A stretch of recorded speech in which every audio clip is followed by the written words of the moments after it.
In this video, we're going to show you how to set up what we call a breakout bracket. So a breakout bracket is used to place a buy stop above the market and a sell stop below the market, and then have one of those orders get filled and the other opposing order automatically canceled.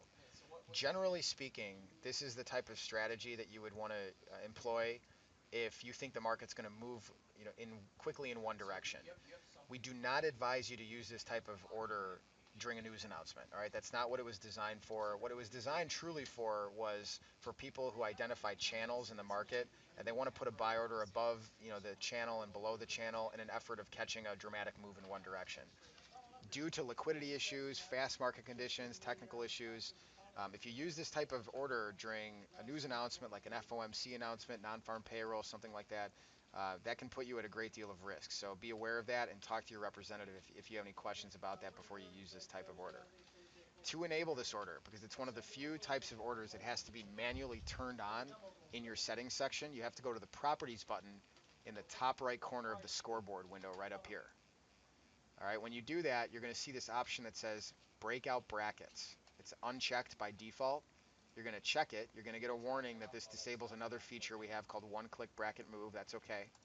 And once that's done, just push OK.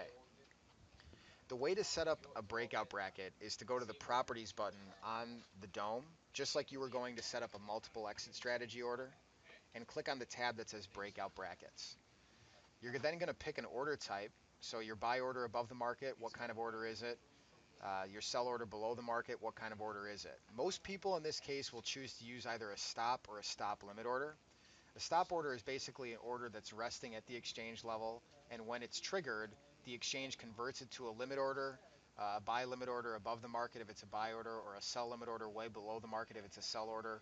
Most people consider this type of order to be something that's called a stop market order, which is not really an accurate description of what it is, but it often seems like it's giving that sort of functionality, so that's what people call it.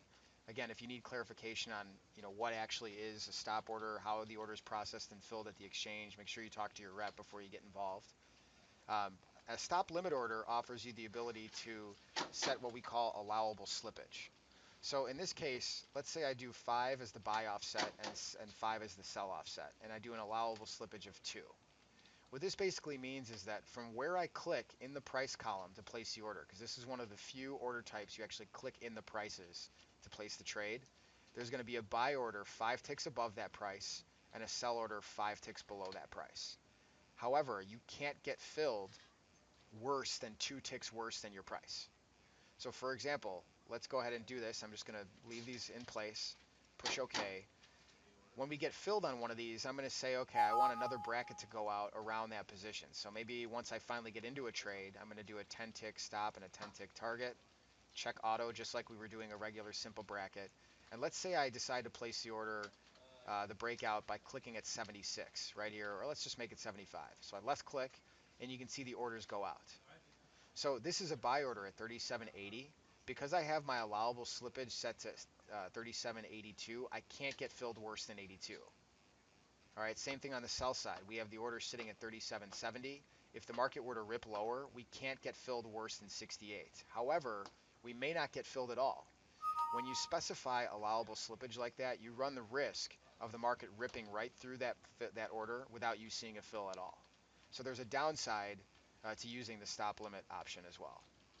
All right, and so you just want to be aware of that, especially if you're trading this in a sort of like a fast market condition.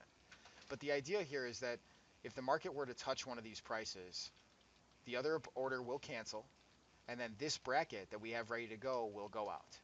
In this case, I just have a simple bracket set for a profit of 10 and a stop loss of 10. Auto is checked. So again, to make sure that you have the breakout bracket set up properly, the first thing you need to do to even be able to place the order in the first place is go to Properties on the scoreboard. Make sure you have breakout brackets checked. Okay, assuming that's done, click on the Properties button at the top of the screen, and then look for the option here that says breakout brackets. You have order type, stop or stop limit is what most people will use, your buy offset, your sell offset, and then your allowable slippage, which in this case we have set to 2. So here's how this might look. Now right now crude oil is a little quiet, but let's say I just move these orders a little closer to the screen, or to the market. All right, hopefully we can get at least a few ticks of range here to see one of these get filled. So let's just wait a moment while that occurs. And what should happen is the opposing order, whichever one doesn't get filled, cancels, and then the platform sends out this bracket around whatever position is created. All right, so let's just let this play out here for just a moment. Okay, so we just got filled at 74. You'll notice the buy order we had above the market is gone. And now, because we were filled at short at 74, we now have a simple bracket in for a 10 tick profit and a 10 tick stop loss. So what you're basically doing is you're putting an order out there, two orders out there, one waiting to buy, one waiting to sell. When one of them gets hit, the other one cancels itself.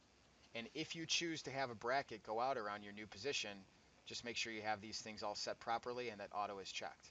So now from here, it's just a simple bracket style trade. We either get ourselves out, let one of these orders get hit. We can modify them just like regular orders, just like we demonstrated in some of the other videos. So from here, it's just a simple bracket style trade. All right, let us know if you have any questions. Thank you.